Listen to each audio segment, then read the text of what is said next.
सभी सम्मानित शिक्षक साथियों को मेरा नमस्कार। मैं विवेकानंद, संस्थापक एवं अध्यक्ष टीचर सेल्फ केयर टीम। आज मैंने आप सबसे सोशल मीडिया के माध्यम से कहा था कि आज मैं ऐसे विषय पर विचार रखूंगा जो काफ़ी ज्वलंत है और बहुत ही विचारणीय है। वह मुद्दा है समायोजन का। देखिए, मेरे अपने विचार हो सकते हैं, बहुत सारे लोग इससे सहमत नहीं हो सकते हैं, बहुत सारे लोग सहमत होंगे। उम्मीद है कि ज़्यादातर लोग सहमत होंगे।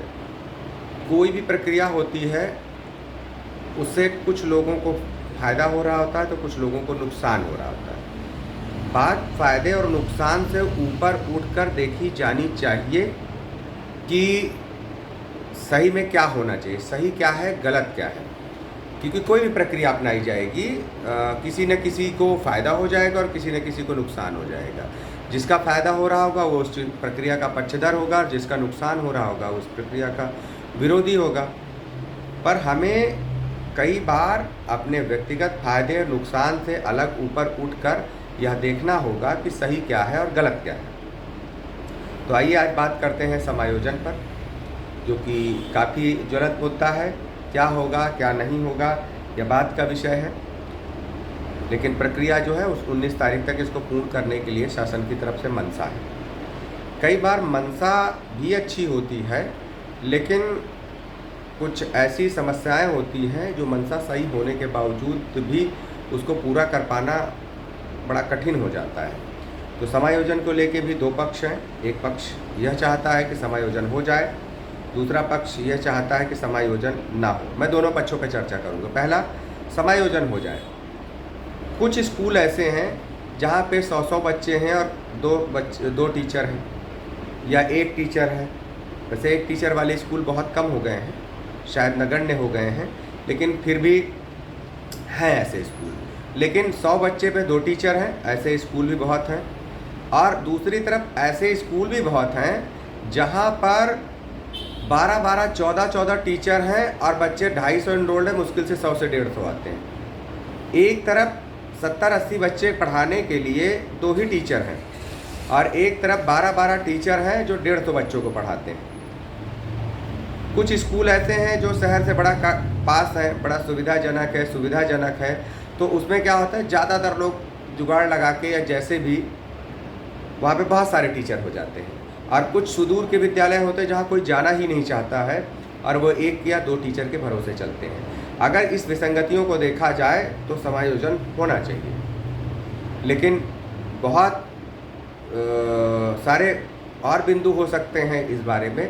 लेकिन दूसरा पक्ष यह भी है कि हर क्षेत्र की, हर एरिया की अपनी एक भौगोलिक परिस्थिति की एक समस्या होती है, हर विद्यालय की अपनी एक समस्या होती है। उसको देखते हुए कई बार ऐसा भी होता है कि समायोजन नहीं होना चाहिए। उसमें सबसे जो बड़ा मुद्दा आता है कि समायोजन नहीं होना चाहिए, वो इस बात का है कि कोई टीचर साल भर पहले आ रहा है, वो कह रहा है मैं अभी तो आया हूँ और आप मुझे समायोजित करके दूसरी जगह भेज दे रहे हैं। जहाँ जाऊँगा कल को अगर बच्चे कम हो गए तो भी मेरा ही समायोजन हो जाएगा। तो ऐसे तो मैं आजीवन इस स्कूल से स्कूल, उस स्कूल भटकता रहूँगा और मेरा ही समायोजन होता रहेगा। ये सही बात है। अगर मैं जूनियर हूँ, किसी विद्यालय में 2 वर्ष पूरा आया हूँ और आज समायोजन की उसमें आ गया, तो चलिए एक बार मेरा समायोजन हो रहा है, लेकिन जिस विद्यालय में जा रहा हूँ वहाँ भी मैं सबसे जूनियर ही पहुँचूँगा। अब वहाँ कभी मेरा समायोजन नहीं होगा, इसकी गारंटी कौन लेगा? अगले साल फिर समायोजन हो तो पता चले कि नामांकन तो घट रहे हैं। ये सही बात है, क्योंकि विद्यालय प्राइवेट स्कूल बहुत खुल रहे हैं, प्राइवेटाइजेशन बहुत ज़्यादा हो रहा है, जिसकी वजह से, और कहीं ना कहीं एक बड़ा फैक्टर है कि शासन प्रशासन द्वारा जनसंख्या नियंत्रण पे चलाए गए जो नियम थे, प्रयास थे, वो फलीभूत हो रहे हैं। पहले शहरों में ऐसा होता था कि 1 या 2 बच्चे होते थे एक परिवार में। आज लेकिन गांव में एक ही घर में 10-10 बच्चे होते थे। लेकिन गांव का भी परिदृश्य बदला है, हम देख रहे हैं। गांव में भी 2 बच्चे ही हैं, मैक्सिमम 2 बच्चे, बहुत अधिक हुआ 3 बच्चे। जनरली इससे ज़्यादा गांव में भी बच्चे को देख रहे हैं। जब जनसंख्या वृद्धि दर कम होगी तो निश्चित तौर पे स्कूलों में नामांकन कम होगा। नामांकन कम होगा तो जो आज समायोजित होकर दूसरे विद्यालय जा रहा है वो कल पुनः समायोजित हो जाएगा किसी न किसी विद्यालय में। तो हमेशा पुनः समायोजित होता रहना चाहिए। तो मुझे लगता है कि समायोजन जो हो रहा है उसके दोनों पहलुओं को मैंने रख दिया, लेकिन एक तीसरा पहलू ऐसा भी है जिस पे जनरली बात होती नहीं। अगर उस पर बात हो जाए तो मुझे लगता है समायोजन की आवश्यकता ही नहीं पड़ेगी, दोनों पक्ष ही संतुष्ट हो जाएंगे। वह यह है कि जनरली यही बात की जाती है 30 बच्चे पर 35 बच्चे पर एक शिक्षक होगा, उसी अनुसार समायोजन हो भी रहा है कि 30 बच्चों पे एक टीचर होना चाहिए। अगर 30 बच्चे से 32 बच्चे हैं, 33 बच्चे हैं, 30 से कम है तो एक ही टीचर रहेगा, 30 से और 60 के बीच हो गए तो 2 टीचर रहेंगे। तो ऐसा ही क्राइटेरिया चल रहा है। लेकिन एक दूसरा पहलू है जो अछूता रह जाता है। हम सिर्फ एक बात करते हैं कि इतने बच्चे पे इतने टीचर, लेकिन दूसरी बात जो है कि हर एक क्लास को भी तो एक टीचर चाहिए। मान लीजिए किसी विद्यालय में 30 का आंकड़ा लेके चलते हैं, किसी विद्यालय में 70 बच्चे हैं और वहाँ 2 ही टीचर हैं, क्लास तो 5 है, गुणवत्ता क्यों कम हो रही है? ये ही एक बेस कारण है कि प्रत्येक कक्षा को एक शिक्षक मिल ही नहीं पा रहा है। हम कॉन्वेंट स्कूलों से बेसिक स्कूलों की तुलना तो करते हैं, लेकिन यह भूल जाते हैं कि कॉन्वेंट स्कूलों का नियम है कि अगर 10 बच्चा भी एक क्लास में है तो उस क्लास को एक टीचर मिलेगा। हमारे यहाँ क्या है, 80 बच्चा है लेकिन 30 का आंकड़ा नहीं पार कर पा रहा तो तीसरा टीचर नहीं मिलेगा, वो 2 के टीचर की श्रेणी में रहेंगे। 2 टीचर है, मान लिया कक्षा 1 में 10 बच्चे हैं, 20 में 25 बच्चे हैं, 2 में 25 बच्चे हैं, 3 में 15 बच्चे हैं, 4 में 20 बच्चे हैं, ऐसे करके आंकड़े हमने निकाले और 5 तक में 85 बच्चे हैं। अब 2 टीचर है उस विद्यालय में, 2 टीचर आप छोड़ेंगे, 2 टीचर आपने छोड़ दिए तो अब कक्षा 1 में जो 10 बच्चे हैं, कक्षा 1 के 10 बच्चों को और कक्षा 2 के 25 बच्चों को अब जो टीचर लेके बैठेगा उनको कैसे पढ़ाएगा? सबसे पहली बात तो एक ही क्लास में अगर 10 बच्चे हैं तो 10 की मनोदशा और उनका शैक्षिक स्तर बिल्कुल अलग होता है, बिल्कुल अलग होता है। और उसके साथ ही साथ अलग अलग क्लास हो गई। कक्षा 1 की क्लास खेल खेल के सिखाने वाली है, कक्षा 2 की क्लास लिख लिख के सिखाने वाली है। एक टीचर 30 से 35 बच्चे पे कैसे कंसंट्रेट करेगा? और अगर उसने 2 क्लास ले ली तो एक जो दूसरा बच्चा विद्यालय के अन्य कार्य भी, MDM भी बनवाएगा, पेपर भी बनाएगा, सूचनाएं भी भेजेगा, तो बाकी 3 क्लास को कौन पढ़ाएगा? तो इससे गुणवत्ता का ही भी ह्रास होता है और बच्चों की जो उपस्थिति है वो भी प्रभावित होती है।